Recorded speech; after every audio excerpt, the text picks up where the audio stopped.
یہ دیکھنا چاہیے کہ اس کو ختم کیا جائے اور ڈپلومیٹکلی ان لوگوں کی پشت پناہی نہ کرے. میں اگلے دن ان کے افغانستان کے نائب وزیر خارجہ غالباً کو میں سن رہا تھا اور وہ اپیل کر رہے تھے ٹی ٹی پی کو کہ بھائی مت ایسے کرو, آپ ہمارے لیے بھی مصیبت کریٹ کر رہے ہیں, پاکستان کے لیے بھی کر رہے ہیں. یہ ایک قسم کا ایکسیپٹنگ اے ڈیفیٹ ہے. آپ ایک انڈیپینڈنٹ ملک ہیں, آپ کے پاس اتنا اسلحہ گورا بارود ہے, پاکستان میں آپ کے لیے گڈ ول ہے پاکستان کی, آپ کے مہاجرین ہمارے پاس ہمارے آنگن میں بیٹھے ہیں, آپ کی ٹرانزٹ ٹریڈ ہمارے تھرو ہے, آپ کے لوگ ایجوکیشن کے لیے میڈیکل کے لیے وہ یہاں ہمارے پاس آتے ہیں, تو خدا کے لیے آپ ایفیکٹولی اس کو کنٹرول کریں. تو پہلی بات تو یہ ہے کہ ڈپلومیسی میں ہمیں ضرور حکومت کو بھی ہم کہیں گے اور آرمی لیول کے اوپر بھی یہ انٹریکشن ماضی میں بھی ہوتا رہا ہے, ابھی بھی یہ ہونا چاہیے. ہم ایک اینٹیگونائزڈ افغانستان کو ایک اپنے پڑوس میں انڈیا کے بعد نہیں ٹالریٹ یا افورڈ کر سکتے. ہمارے سارے نیبرز کے ساتھ اچھے تعلقات ہونے چاہیے. دوسری بات ہے بارڈر مینجمنٹ. ابھی بارڈر مینجمنٹ کا کل ذکر director general I S P R نے بھی کیا تھا, اور میں یہ سمجھتا ہوں کہ یہ ایک بڑی امپارٹنٹ چیز ہے, اور میں پاکستانی قوم کو بھی بتانا چاہتا ہوں آپ کی وساطت سے کہ پاکستان کی طرف تقریباً 1000 ملٹری فورٹس ہیں, 1000, جن میں سے 400 کے پی میں ہیں اور 600 بلوچستان میں, اور in addition to that 1200 posts ہیں. یہ ٹوٹل کو 2500 تقریباً ارینجمنٹ ہے. لیکن افغانستان کی طرف اس طرح کی کوئی پوسٹ نہیں ہے. وہاں ہم نے فینسنگ بھی کی ہوئی ہے, تو ہمارا بارڈر 2640 کلومیٹر ہے. آپ جتنا مرضی ہے, physically it is not possible really to control all that. آپ کی 18 کراسنگ پلیسز ہیں, جن میں سے 8 ریگولر ہیں, اور ان میں سے 2 فریکوینٹلی یوز ہوتی ہیں, یہ تورخم والی اور چمن والی, اور ان کے اوپر کو افغانستان کی پریزنس پرلی طرف ہوتی ہے, ادروائز نہیں ہے. تو بارڈر تب ہی سیل ہوگا, اسمگلنگ تب ہی ختم ہوگی, انفلٹریشن بائی دیز پیپل تب ختم ہوگی ٹیررسٹ کے, جبکہ دونوں طرف سے آگے ہے. تو ہم اپیل کرتے ہیں افغان گورنمنٹ کے ساتھ بھی, اور اپنی حکومت کو بھی کہتے ہیں کہ اس کے اوپر آگے چلے. دوسری بات یہ ہے کہ اگر بارڈر کو, اچھا بارڈر کے اوپر ہمارے تقریباً 800 ڈرونز کام کرتے ہیں, ہمارے سینسرز لگے ہوئے ہیں, ہم نے کور بھی کیا ہوا, but even then it is not humanly possible. آپ دیکھیں کہ 2640 کلومیٹر کتنا لمبا فاصلہ ہے, اور اس کو کون سی فوج ہے جو فزیکلی مین کر سکتی ہے.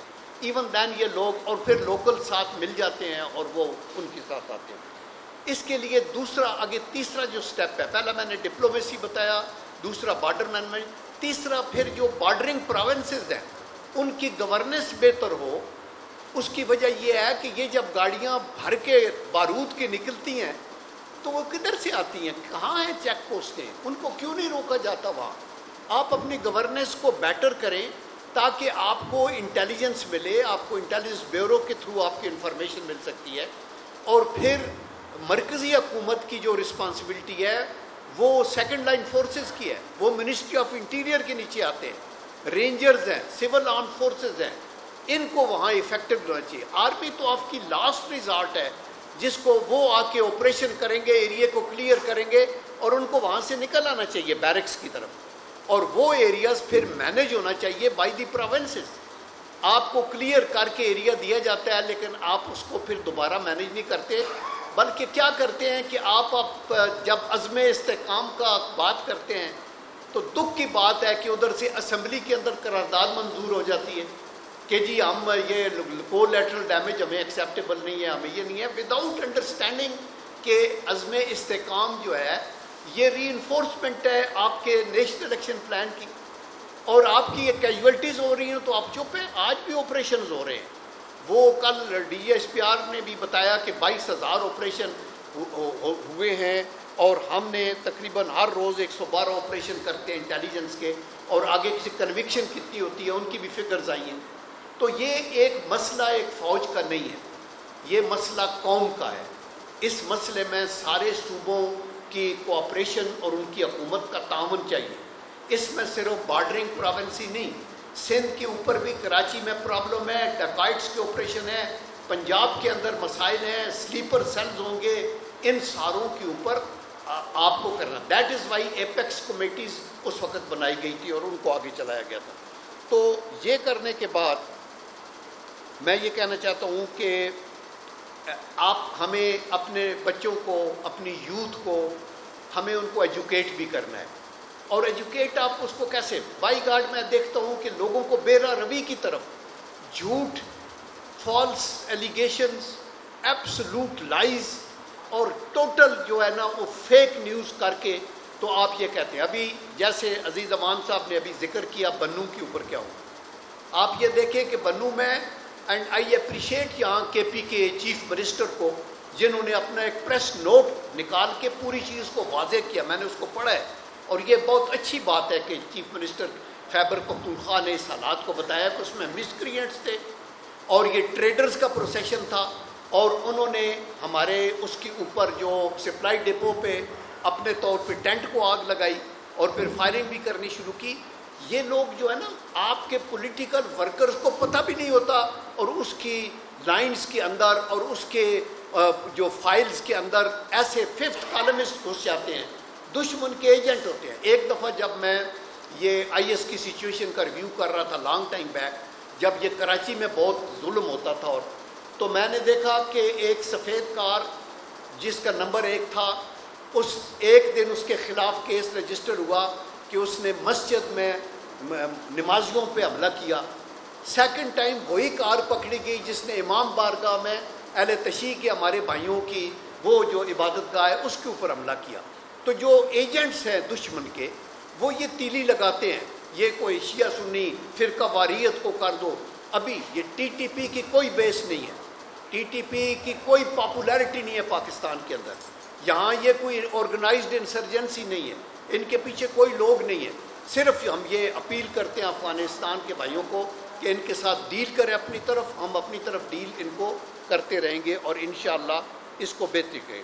میں اس کے ساتھ ہی یہ بھی کہوں گا کہ یہ جو ٹیررزم ہے یہ ایک تو کائنیٹک ٹیررزم ہے جس کے اندر فزیکل اٹیکس ہو رہے ہیں, اور ایک ڈیجیٹل ٹیررزم ہے جس کا کل D G H P R نے بھی ذکر کیا. ان کا ایک نیکسس ہے, بڑا پکا نیکسس ہے.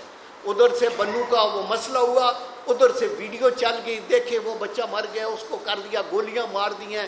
ایک ماب مینٹیلٹی کو انکریج کرنے کے لیے لوگ نکلیں باہر, جلائیں گرائیں تاکہ پاکستان نیوکلیئر جو ہے یہ راکھ کا ڈھیر بن جائے اور پھر شاید ہم اس کو اٹھانے کے لیے کامیاب. دیکھیں یہ باتیں چلتی نہیں ہیں. ہمارا اللہ کا کرم ہے, پارلیمنٹ چل رہی ہے, رول آف لا ہے, آپ کی عدالتیں چل رہی ہیں, آپ کے ملک کے اندر مارشل لا نہیں ہے.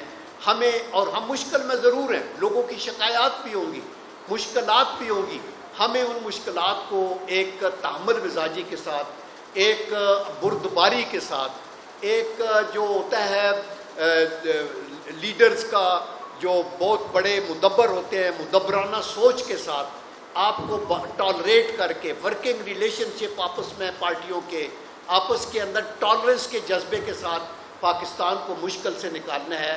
یہ جب آپ کہنا شروع کرتے ہیں کہ ہم استحکام پاکستان سے کے اوپر بھی آپ کے تحفظات ہیں تو دیٹ از اے لمٹ.